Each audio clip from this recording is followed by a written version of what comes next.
Saudara Komnas HAM juga memastikan akan melaporkan perkembangan kasus tewasnya Brigadir Yosua ke pihak istana besok, karena Presiden ingin tahu kebenaran kasus ini. Bahkan Ketua Komnas HAM Ahmad Taufan Damanik memastikan selalu melaporkan hasil pengusutan independen Komnas HAM dalam kasus ini ke istana secara berkala. Komnas HAM menyebut Presiden Jokowi ingin tahu perkembangan kejadian sebenarnya dari perkara polisi tembak polisi.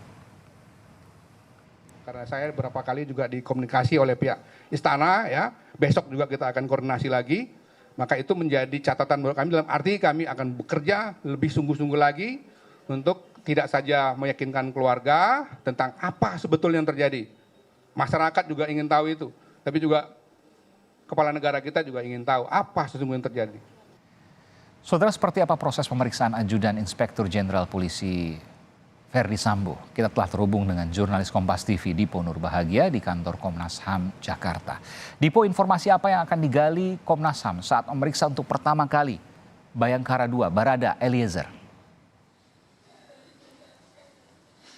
Ya, tentu yang paling utama akan didalami oleh pihak Komnas HAM kepada Barada Eliezer yang tadi juga sudah hadir di kantor Komnas HAM sekitar pukul 1:30 siang adalah terkait dengan kronologis penembakan itu sendiri. Karena seperti yang kita ketahui bersama, Barada Eliezer menjadi aktor kunci dan juga menjadi pelaku dari peristiwa tembak-menembak antara Barada Eliezer dan juga Brigadir Yosua. Artinya terkait dengan pendalaman yang akan dilakukan oleh Komnas HAM tentu tidak akan jauh, Aiman, dari pendalaman kronologis apa yang kemudian menyebabkan terjadinya baku tembak antara kedua belah pihak di rumah dinas dari Kadif Propam Polri nonaktif Irjen Pol Verdi Sambo. Seperti yang tadi kami sebutkan juga, ada beberapa hal yang akan didalami selain kronologis, tentu juga terkait dengan luka yang ada di tubuh dari jenazah Brigadir Yosua. Karena seperti yang kita ketahui bersama juga, apa yang kemudian didasari oleh keterangan keluarga, ada luka selain luka tembak yang kemudian ada di tubuh dari jenazah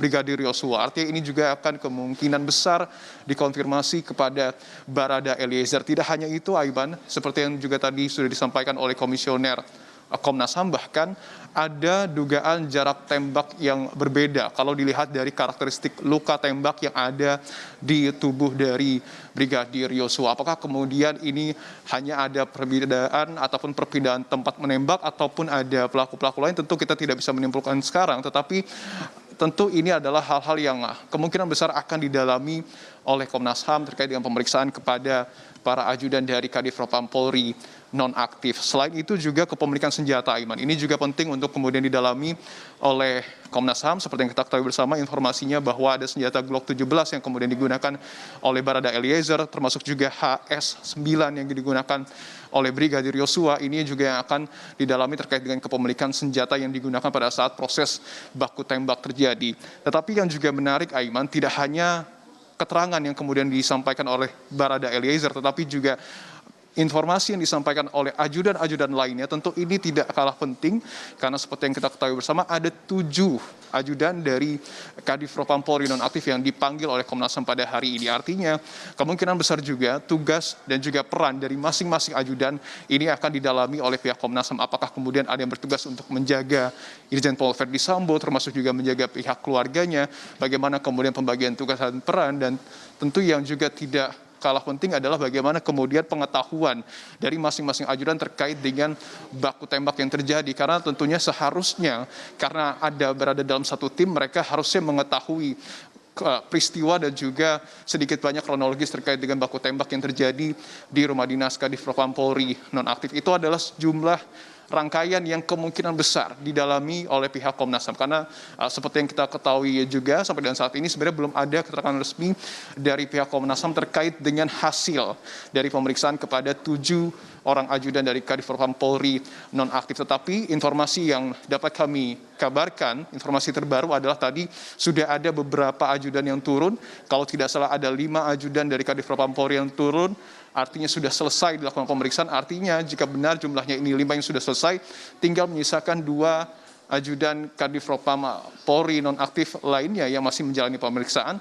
Salah satunya adalah Barada Eliezer. Tentu kita masih harus menunggu, Aiman, apakah dalam waktu dekat ini pemeriksaan akan selesai, karena seperti yang kita ketahui bersama tadi pemeriksaan sudah dilakukan pada pukul 10 pagi kepada 5 orang ajudan ini nampaknya berjalan kurang lebih 6 hingga 7 jam, tetapi karena Barada Eliezer ini baru datang setengah 2 siang, artinya kemungkinan bukan tidak mungkin pada malam hari nanti baru akan selesai pemeriksaan yang dilakukan kepada Barada Eliezer oleh Komnas HAM. Aiman. Ya, ada kabar Dipo bahwa Barada Eliezer yang pagi tadi harus dijadwalkan terlambat datang. Sempat kemudian disebutkan tidak datang dan sebagainya meskipun akhirnya datang. Apa yang terjadi sesungguhnya?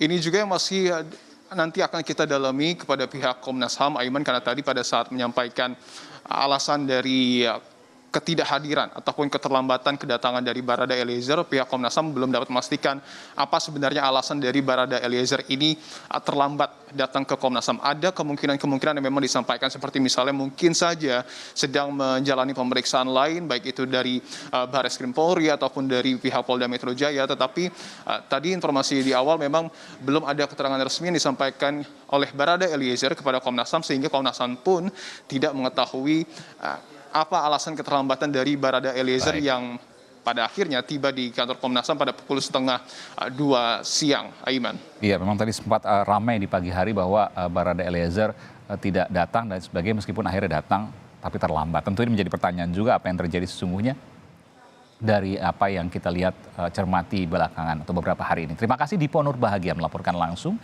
dari gedung Komnas HAM di Jakarta.